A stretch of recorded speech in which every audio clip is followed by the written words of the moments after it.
It's TV time.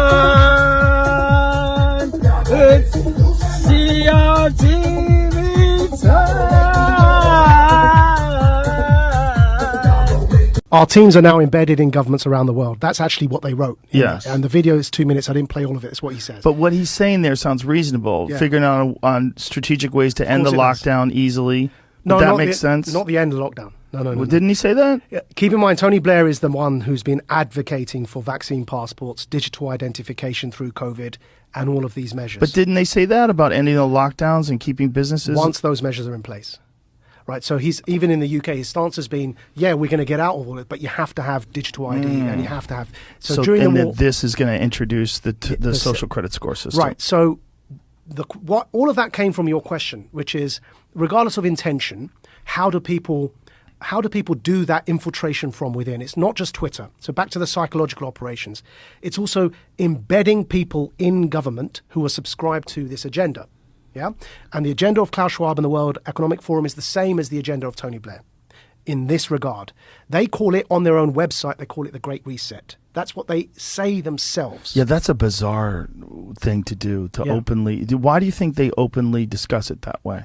And openly, because the Great Reset has always been this gigantic conspiracy theory among the online folks. Like, this is all part of the Great Reset. Well, when he wrote a fucking book called The Great Reset, you're like, hey, man, shouldn't you be hiding this? And in 2017 at Harvard, he's saying, we're going to basically, all of these world leaders will penetrate their cabinets with our young global leaders. He's open about this. He's open. Blair's open. During the Iraq War, Blair tried to bring in ID cards in Britain. He failed. Now he's back. And he's trying to bring in digital ID during COVID, right? So they're open about it. So this is going to be this never-ending process to slowly move the goalposts towards more and more authoritarianism. Checkpoint society. It's all there. They told us this. People have to realize this, right? This is important. Yeah. Who's not got... I see no evidence that he has two brain cells to rub together. And to be secretary of someone else eventually.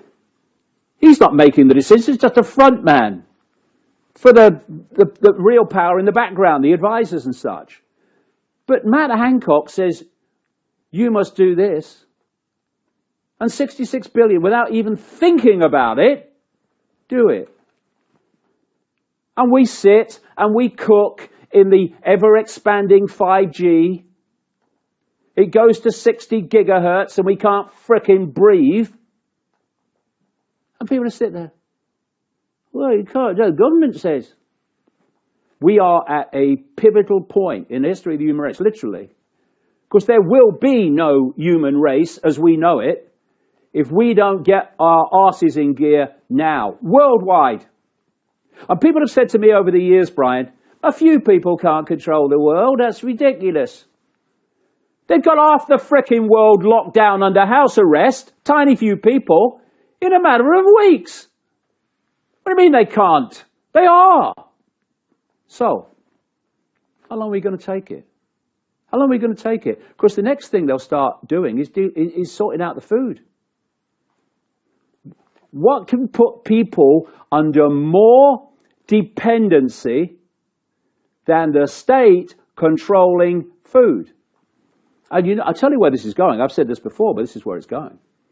They're moving eventually into a situation where food as we've known it will go. It will be synthetic food. All these attacks on meat and stuff and all these different ways of food.